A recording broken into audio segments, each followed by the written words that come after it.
Graça e paz. Vamos continuar nas leituras que estamos fazendo na carta aos Colossenses, capítulo 3, e vamos ouvir novamente a partir do versículo 9 e vamos até o versículo 15.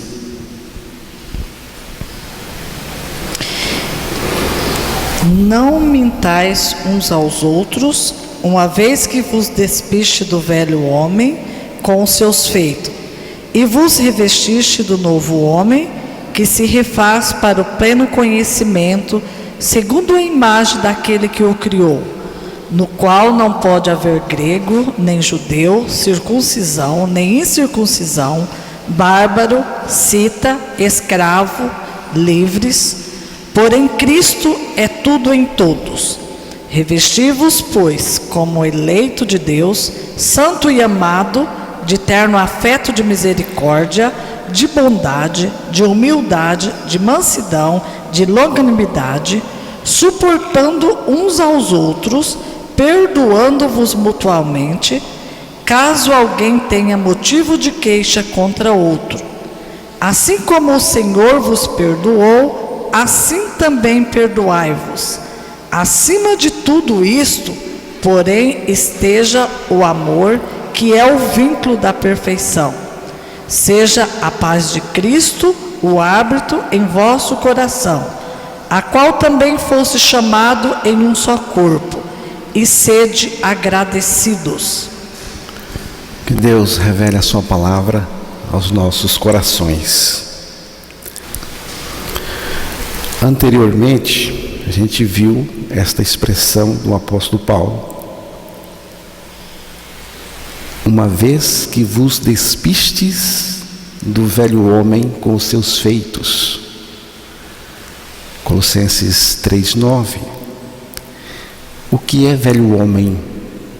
Velho homem é a natureza adâmica, natureza pecaminosa, pecadora, natureza adâmica,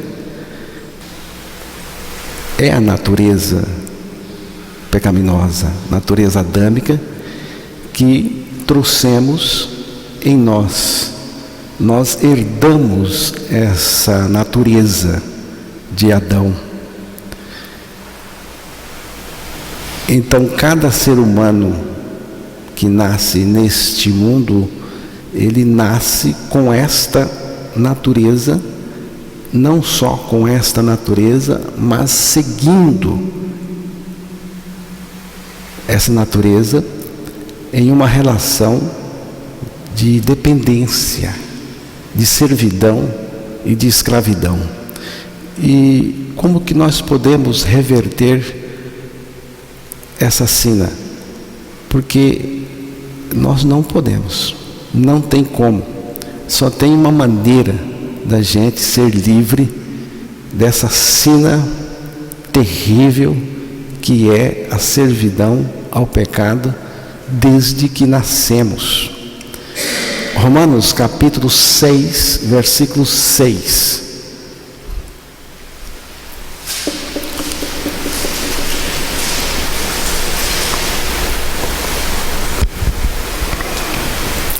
Sabendo isto, que foi crucificado com ele o nosso velho homem, para que o corpo do pecado seja destruído, e não sirvamos o pecado como escravo. Este é um texto que nós falamos muito aqui. A crucificação do velho homem em Cristo. Foi Cristo que crucificou o velho homem nele, na cruz. Quando ele foi crucificado, nós também fomos crucificados com ele nele. É a única maneira de sermos livres desse velho homem.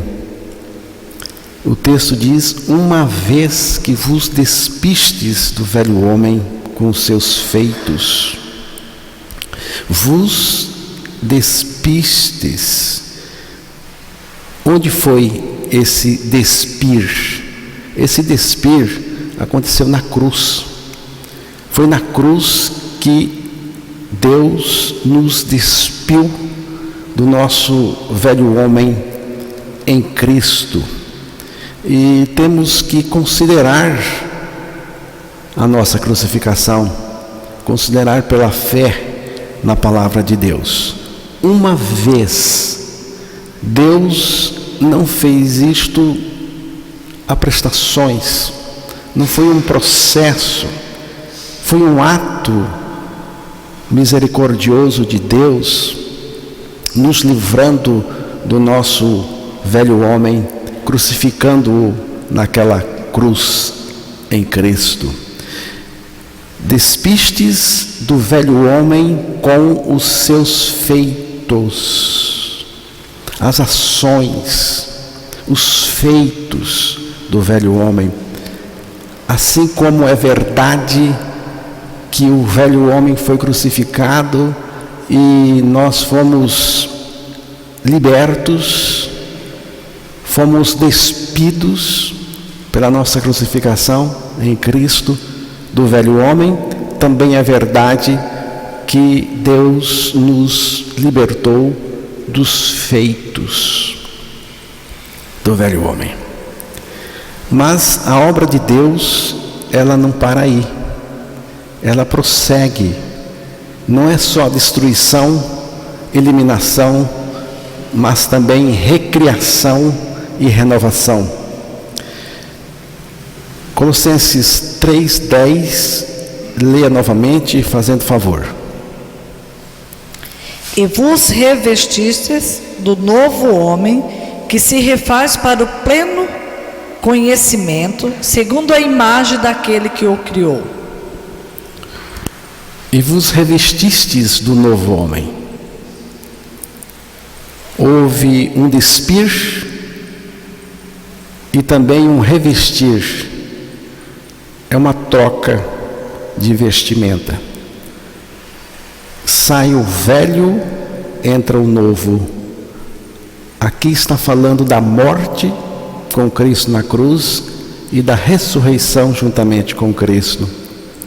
Cristo é o novo em nós. Em Cristo, o novo homem está pronto, mas ele se renova, ele é renovado a cada dia. Ele se renova e se renova para o conhecimento de Cristo, porque o nosso alvo é conhecer Cristo cada dia mais. E nesse novo homem, nessa nova vida, Cristo é tudo. Foi o que Paulo disse. Cristo é tudo em todos. Em todos quem? Em todos aqueles que creram que com Cristo morreram e ressuscitaram, e que Cristo é a vida dessas pessoas. Com Cristo vem tudo o que é pertinente a Ele. Se Cristo vem, vem tudo. Aí chegamos no versículo 12, que diz: revesti-vos, pois, como eleitos de Deus, santos e amados, de ternos afetos, de misericórdia, de bondade, de humildade, de mansidão, de longanimidade. Todas essas características são características devidas a Cristo. Ele nos põe cheios dessas qualidades, das qualidades dele. E nós vamos então manifestar essas características, essas qualidades no relacionamento entre nós. chegamos então no versículo 13, que gostaria de falar um pouco mais neste versículo, a partir do versículo 13. Vamos ouvir novamente. Suportai-vos uns aos outros, perdoai-vos mutuamente, caso alguém tenha motivo de queixa contra o outro. Assim como o Senhor vos perdoou, assim perdoai-vos. Suportai-vos uns aos outros. Não está falando com o velho homem, está falando com o novo, com a nova criatura. Tem nova criatura que tem que suportar? Tem.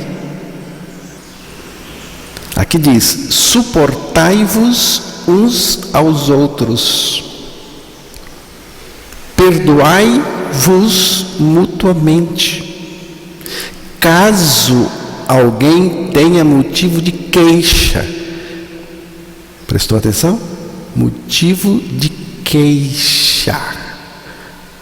Assim como o Senhor vos perdoou, assim também perdoai-vos. Suportai-vos uns aos outros. Você vê a importância da humildade, de estar revestido da humildade, da mansidão, da longanimidade, porque se não estamos, nós não vamos saber suportar uns aos outros em amor. Não é apenas suportar, é suportar em amor. É diferente quando alguém diz assim: eu suporto você, mas suporta com amor, porque o novo homem suporta com amor. É diferente. Eu não tenho outra opção senão amar você. É por isso que eu suporto você e você me suporta. Jesus disse: o meu mandamento é este, que vos ameis uns aos outros, assim como eu vos amei. Eu pergunto a você: você está disposto a amar com este amor? Amar do jeito que Jesus está mandando? O meu mandamento é este, que vos ameis uns aos outros. Jesus está dizendo: o que eu quero de você? Eu quero que você ame o seu irmão, seja amado por ele. Como que eu vou amar? Ele diz: ninguém tem maior amor do que este, de dar a alguém a própria vida em favor dos seus amigos. Você, se preciso for, está disposto a dar a sua vida? Não estamos falando de um dinheiro da sua carteira, alguma coisa que você ajudou. Eu estou perguntando se você está disposto a morrer pelo seu irmão, se for preciso, porque é o que Jesus está dizendo aqui. Eu não vou brigar, criar confusão com aquela pessoa que eu estou disposto a dar a minha vida. Nada pode ser relevante diante da expressão do amor. O amor tem a capacidade infinita de suportar. Por isso que é suportar, mas suportar em amor, com amor. Quem ama pode até ter o poder de se vingar, mas não se vinga. O amor tem a capacidade de suportar situações adversas, pessoais e hostis. O amor tem. O amor não fica sensível diante das coisas, mas suporta sem dar o troco, sem devolver o ultraje que sofreu. O amor não entra em colapso jamais, e nem em falência. Não tem essa conversa de que acabou o amor. Não acabou, porque o amor não acaba. Quando não há amor, a tendência é o relacionamento sofrer um desgaste, uma diminuição ou perda de afeição, que é o que acontece. O pior ainda é que quando não tem amor de verdade, com o tempo até aquele sentimento que a pessoa tinha vira desafeto, hostilidade, grosseria e indiferença.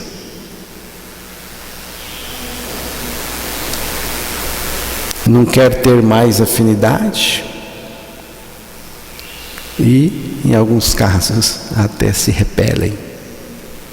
Não quero mais, conversa. Mas quando o amor de Deus está na relação, tudo é diferente. Primeira carta de João, capítulo 4, versículo 7.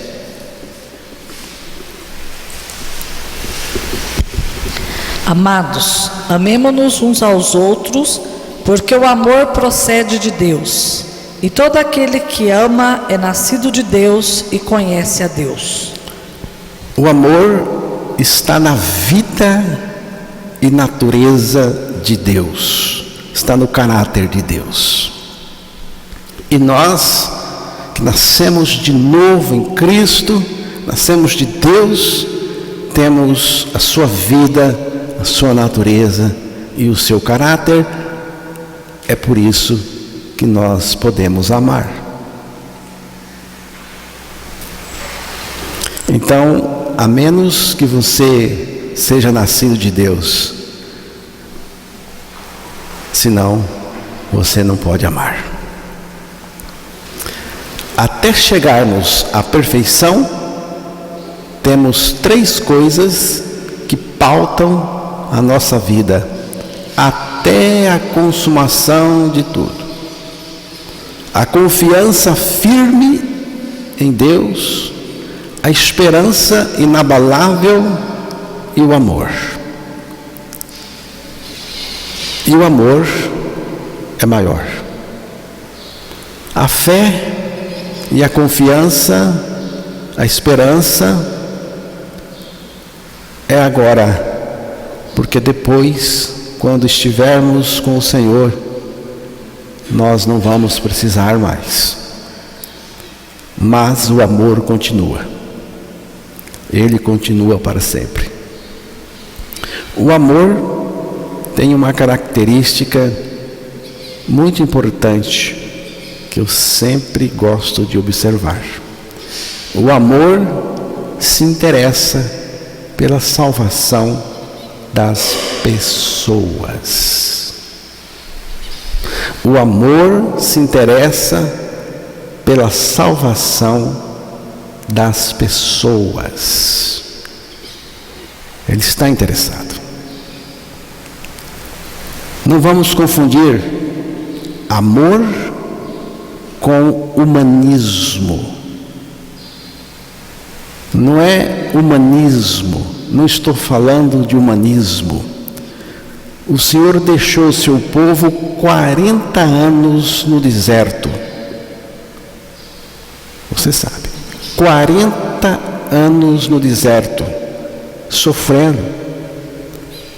Mas não foi por falta de amor. Foi porque amava profundamente. Não foi porque Deus não amava, foi justamente porque Ele amava. Às vezes o Senhor deixa morrer a pessoa que ele ama, mas não deixa de amar. Não vamos confundir. Às vezes ele deixa levar uma boa surra, ir para o tronco e para a cadeia, como aconteceu com Paulo e Silas e tantos outros que não conhecemos a história, mas jamais deixou de amar. Não vamos confundir o amor.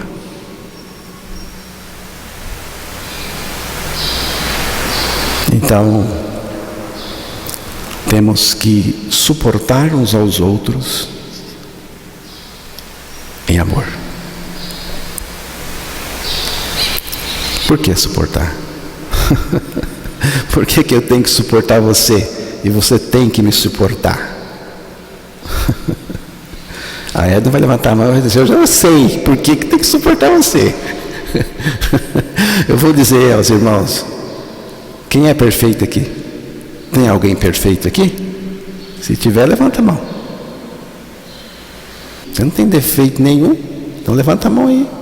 Quero saber, quero conhecer o irmão sem defeito e perfeito aqui da comunidade. Não tem. Agora veja bem, eu não estou falando de pecado, Eldia. Eu não estou falando de pecado, não. Estou falando de imperfeição. Somos seres humanos. Ainda não chegou aquele momento. Então, estou falando de imperfeição. Enquanto estivermos vivendo neste corpo, ainda temos imperfeições. É por isso que Paulo disse: suportai-vos uns aos outros em amor. Em amor. Meu irmão, não significa que você não precisa melhorar. Você tem a vida de Cristo, o caráter de Cristo. Por que continuar nessa rabugice, nessa chatice? Por quê? Eu pergunto para você: por que você tem que ser assim? Não muda? Perdoai-vos mutuamente, caso alguém tenha motivo de queixa contra outrem. Assim como o Senhor vos perdoou, do jeito que Jesus perdoou você, do jeito que Deus perdoou você, assim também perdoai-vos. Aí eu fiquei pensando: é para mim perdoar do jeito que Jesus Cristo me perdoou. Aí eu fiquei pensando: então, Senhor, eu preciso de ter primeiro o perdão que o Senhor me deu em mim. Depois que eu tenho o perdão do Senhor em mim, é que eu vou poder perdoar. Não com o meu perdão, mas com o perdão do Senhor que agora está manifestado em mim. O perdão de Deus age em nossa vida. E nós nos tornamos semelhante a Ele, perdoador com o perdão que fomos perdoados. O Evangelho gera pessoas de coração igual ao coração de Deus. Se você é nascido de novo, você tem o coração de Deus. Coração nobre, gracioso, amoroso, misericordioso e perdoador. Fomos perdoados, por isso podemos perdoar com o amor que fomos perdoados. Ninguém tira de si mesmo o perdão. Tiramos o perdão de Cristo. Ele é o perdoador. E fomos perdoados. E com este perdão com o qual Ele nos perdoou, nós também podemos perdoar os outros. E isso é muito importante na comunidade, na relação entre pessoas. Tem gente que diz, né? Não te perdoo. Não te perdoo.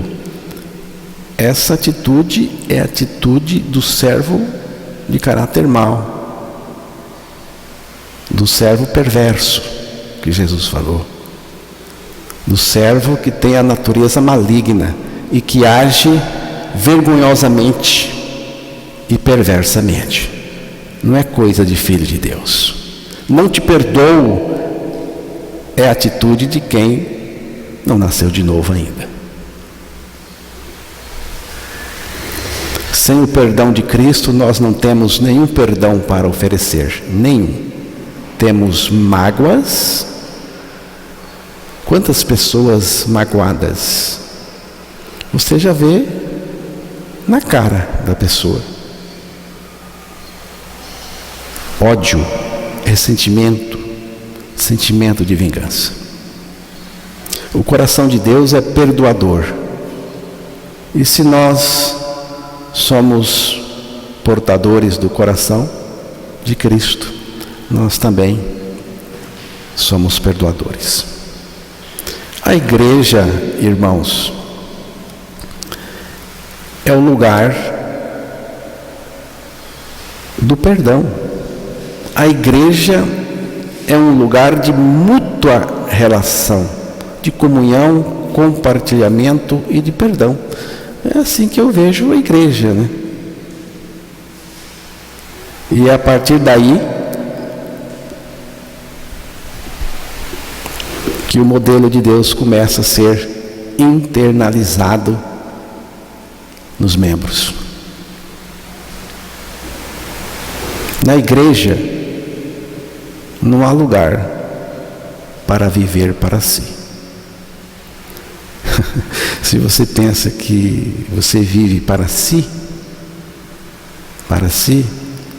e se acha talvez bom demais, porque ainda possa pensar, eu vivo para minha esposa, para os meus filhos, mas isso é pouco. Isso é pouco. Porque você pode estar achando que está vivendo para os seus filhos, para a sua esposa e para os seus amigos, e você está vivendo para você mesmo. Então na igreja não é lugar de se viver para si. Quando vivemos para nós, nós vamos criar confusão. É confusão na certa. Aí eu faço do meu jeito, eu faço do jeito que eu quero. Então continue fazendo, continue fazendo do seu jeito. A igreja é o lugar onde nós aprendemos a viver na dimensão da graça, servindo uns aos outros e suportando uns aos outros. O apóstolo Paulo usa mais de 40 vezes a expressão uns aos outros. Porque é importante o nosso relacionamento como filhos de Deus. O lugar mais importante para mim é o corpo de Cristo. Não sei você. Para mim, o lugar mais importante que existe no universo é o corpo de Cristo. A igreja de Cristo, que é o corpo dele. A igreja é uma comunidade que vive na total dependência de Jesus Cristo e na interdependência uns dos outros. Eu sou dependente de Jesus e tenho interdependência dos meus irmãos. É isso que o texto está dizendo. Não tem ninguém melhor. A velha infância, a infância antiga da molecada do tempo antigo, tinha uma brincadeira, eu brinquei bastante, que é brincar de perna de pau. Você anda naquela perna de pau e sempre tem um que fica maior do que todos. Ele fica mais alto do que todo mundo e chama atenção para si. Só que na igreja não tem ninguém de perna de pau, não tem essa brincadeira, porque não tem ninguém que se sinta melhor do que o outro, maior do que o outro. Não tem isso. Se é o corpo de Cristo, ninguém no corpo de Cristo deve se considerar mais importante do que o outro. Então, irmãos, a igreja é um lugar de amor, de amizade, orientação. Não sei se você gosta de receber orientação, compreensão, perdão, aceitação, respeito e restauração. Acima de tudo isto, porém, esteja o amor, que é o vínculo da perfeição. Então, o essencial na vida cristã é amar. Primeiramente a Deus, depois as pessoas a quem Ele ama. Seja a paz de Cristo o árbitro em vosso coração, a qual também fostes chamados em um só corpo, e sede agradecidos. A paz de Cristo deve servir de árbitro em nosso coração. Esta paz prevê uma tranquilidade íntima para o novo homem. É a paz de Cristo. A paz que deve reinar no seu coração, dominar, controlar, arbitrar o coração, guiar nas decisões. É a paz de Cristo. Ela que vai guiar você nas suas decisões. Está com dúvida? Bateu aquela dúvida? Então, fique atento. Vá diante de Deus, coloque o assunto 1, 2, 3 vezes, porque Jesus foi 3 vezes diante de Deus, Paulo também. Se você sentir a paz de Cristo, se a paz de Cristo está reinando, você está leve, a paz de Cristo, você pode fazer, mas se está inquieto, não vá. Aqui está dizendo: seja a paz de Cristo vosso árbitro, aquele poder que vai arbitrar as suas decisões. A paz de Cristo, irmãos, é um poder descomunal, impensável dentro da gente, porque trata-se do próprio Cristo. E sede agradecidos. O que me resta? Me resta agradecer o tempo todo. Gratidão a Deus pelo que Ele fez por nós, pelo que Ele é em nós e pelo que Ele ainda fará em nós e através de nós.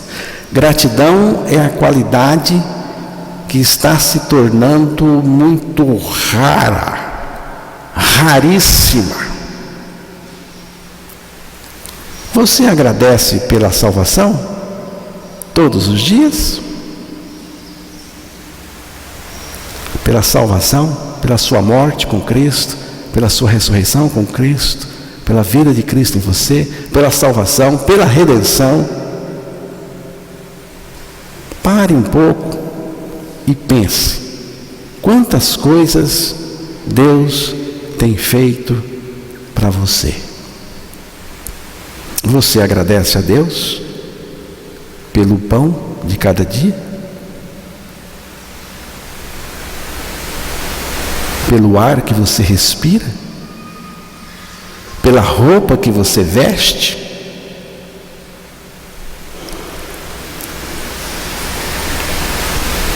Você agradece por sua família? Você agradece pelos seus amigos?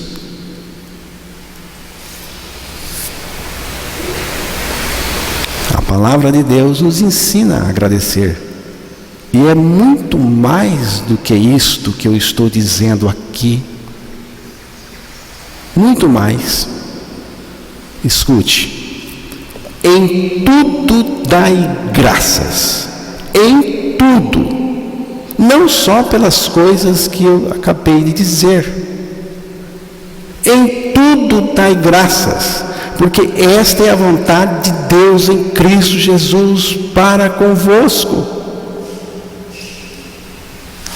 E tem outro texto que diz: dando sempre graças por tudo a nosso Deus e Pai, em nome de nosso Senhor Jesus Cristo. Em tudo dai graças, porque é a vontade de Deus em Cristo. Em tudo. Dando sempre graças por tudo. Devemos dar graças pela abundância e também pela escassez, pela fartura e pela privação, pela saúde e também quando a doença chega. A Escritura nos ensina a dar graças sempre.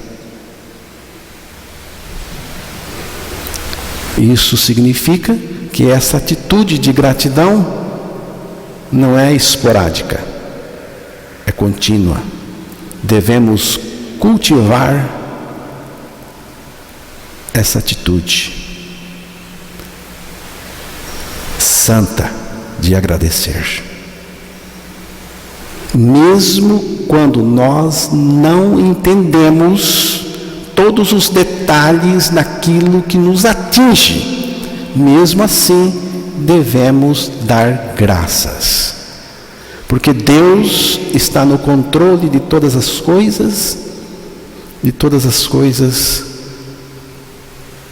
também cooperam para o bem daqueles que amam a Deus. O sofrimento, as dores, os contratempos, as tempestades pelas quais passamos neste mundo não são motivos de deixarmos de ser gratos a Deus. Um coração resgatado pela graça redentora de Cristo é cheio de gratidão pelo seu Salvador.